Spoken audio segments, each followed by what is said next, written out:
আপনি জানেন water bankruptcy কাকে বলে? পানির দেউলিয়া দশা। আমি শিওর আপনি কখনো এই নামটা আগে শোনেননি। 84 কোটি আফ্রিকান বর্তমানে ওয়াটার ব্যাংক্রাপসিতে আছে, অর্থাৎ তাদের খাবার জন্য পরিমাণ মতো পানি নেই। তারা কি পানি দিয়ে রান্না করে জানেন? কি পানি খায় জানেন? আমাদের মাঠের ড্রেন দিয়ে যে পানি বের হয়ে যায়, ওরা সেই পানি খাবার হিসেবে খায়, সেই পানি দিয়ে রান্না করে। আফ্রিকার এই অবস্থার মূল কারণ জলবায়ু পরিবর্তন। অতিবৃষ্টি, অনাবৃষ্টি, খরা, ভয়াবহ আকস্মিক বন্যা, এ সকল জিনিসের কারণে আফ্রিকায় বর্তমানে এই সমস্যা। সেই দিক থেকে আমরা অনেক ফরচুনেট। আমরা যে পানি খাই সেই পানি দিয়ে আমরা শৌচকার্য চালাতে পারি। আমাদের মিঠা পানির কোনো অভাব নাই। ভৌগোলিকভাবে বাংলাদেশ একটা অ্যাডভান্টেজ পেয়ে থাকে, কিন্তু সেই দিন শেষ হয়ে আসছে। খুব শীঘ্রই আমাদের অবস্থাও খারাপ হতে চলেছে যদি এক্ষুনি আমরা ডিসিশন না নেই। আমি গতকালকে জলবায়ু পরিবর্তনের যে ব্যাপারগুলো বলছিলাম, এই যে প্রাকৃতিক বিপর্যয় বা মানবসৃষ্ট বিপর্যয়, প্রাকৃতিক বিপর্যয় তো আমরা আটকাতে পারি না, আমরা সচেতন হতে পারি। সেই হিসেবে গতকালকে আমি ভূমিকম্পের উদাহরণটা দিয়েছিলাম। আমাদের রাজনীতিবিদরা, আমাদের মানুষরা দেখছে ভূমিকম্প হচ্ছে, ঢাকা শহর একটা বিপজ্জনক অবস্থার ভেতরে আছে, তারপরও কেউ, কারোর কোনো মাথা ব্যথা নেই, কেউ কোনো ডিসিশন মেক করছে না, না সরকারি পর্যায়ে না বেসরকারি পর্যায়ে। ইভেন পরিবেশের তাপমাত্রা বৃদ্ধি হচ্ছে। এই তাপমাত্রা বৃদ্ধি অবশ্য আমরা করছি না, এটা সঠিক। আমরা এই পরিবেশের তাপমাত্রা বৃদ্ধির কারণটা হচ্ছে ইউরোপ আমেরিকার মানুষজন। ট্রুলি তারা যেভাবে তাদের লাইফস্টাইল চালায়, ওইভাবে যদি কোনো লাইফস্টাইল যদি এশিয়ার মানুষ চালায়, তাহলে খুব শীঘ্রই পৃথিবী ধ্বংস হয়ে যেতে পারে রিসোর্সের অভাবে।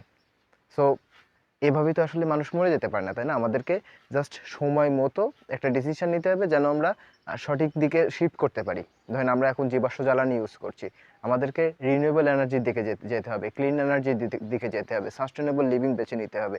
আর এই সকল কথা, এই জিনিসগুলা আমার মাথার ভিতরে বেশ কয়েক মাস ধরে ঘুরছে। তো যখন দেখি গিয়ে কোনো ডিসিশন নিচ্ছে না, তখন আমি সিদ্ধান্ত নিলাম তাহলে আমাকেই কিছু করতে হবে।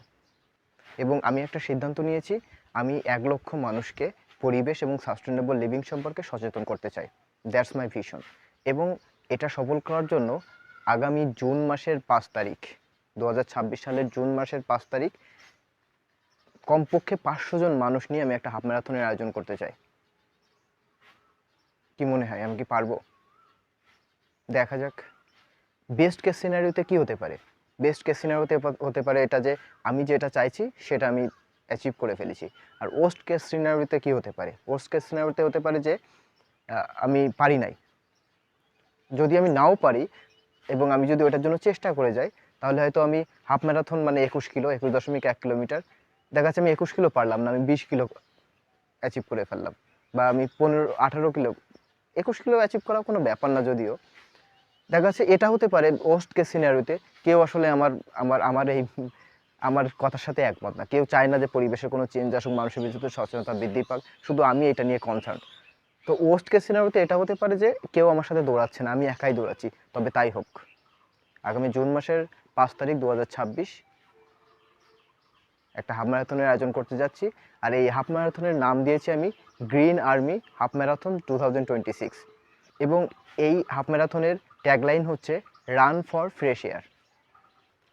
এবং এটা সত্য, আমি আমি ভিডিও করছি কারণ কি আপনাদের সাপোর্ট ছাড়া এটা কখনোই পসিবল না। আমি চাই আপনারা পরিবেশ সম্পর্কে সচেতনতার এই হাফ ম্যারাথনে অংশগ্রহণ করতে নাই পারেন, কিন্তু আপনাদের কাছে যে পাওয়ারটা আছে, এই যে ডিভাইসটা আছে, এই যে ইন্টারনেট আছে, এটার মাধ্যমে এটা নিয়ে সচেতনতা ছড়াই দিন, অ্যাওয়ারনেসটা আপনি স্প্রেড করে দিন। এটুকু আপনি করতে পারেন আপনি আপনার জায়গা থেকে। আপনি প্রশ্ন করতে পারেন, আমি এই পরিবেশ নিয়ে মাথা ব্যথা করছি, জলবায়ু নিয়ে মাথা ব্যথা করছি, আমার কি খেয়ে দিয়ে কোনো কাজ নেই? অবশ্যই কাজ আছে। I am an entrepreneur. I run A software company name soft engine lab. এবং এর পাশাপাশি আমি বেশ কিছুটা সময় পেয়ে যাই অন্য কিছু নিয়ে ভাবার। এবং আমি ভাবলাম যে এটা আমার, যেহেতু আমি এটা নিয়ে অনেকদিন ধরে ভাবছি, এখানে আমার চিন্তাটা দেওয়া দরকার। সো দ্যাটস ওয়াই আমি এমনটা পরিকল্পনা করেছি। এবং এই কাজের মধ্য দিয়ে, এই ম্যারাথনের মধ্য দিয়ে আসলে আমাকে নিজেকে ভেঙে তৈরি করার একটা সুযোগ আছে। এখানে আমার সফট স্কিলগুলো বারবার চ্যালেঞ্জের মুখোমুখি হবে। আমার কমিউনিকেশন স্কিল, আমার নেটওয়ার্কিং স্কিল, আমার প্রেজেন্টেশন স্কিল, আমার পারসুয়েশন স্কিল, ইভেন আমার আমার সফট স্কিলগুলো বারবার এখানে চ্যালেঞ্জের মুখোমুখি হবে। এবং আপনারা দেখবেন কিভাবে একটা প্রজেক্ট রান হয়, কিভাবে একটা প্রজেক্টে ফেলিওর আসে। আমি জানি না আগামীকাল কী হবে, আগামী পরশুদিন কী হবে, বা আমি এটা অ্যাচিভ করতে পারবো কি না। তারপর আমি দেখতে চাই, আমি যদি একটা শট না নিই তাহলে আমি তো আর কোনোদিনই জানতে পারবো না যে আসলে এটা পসিবল নাকি পসিবল না। So it's up to you, it's up to me এবং ইটস আপ টু টাইম। আমি কিছুই জানি না। আমি শুধু জানি যে আমি প্রতিদিনের কাজটা প্রতিদিন করে যাব। I will just maintain a discipline, that's all.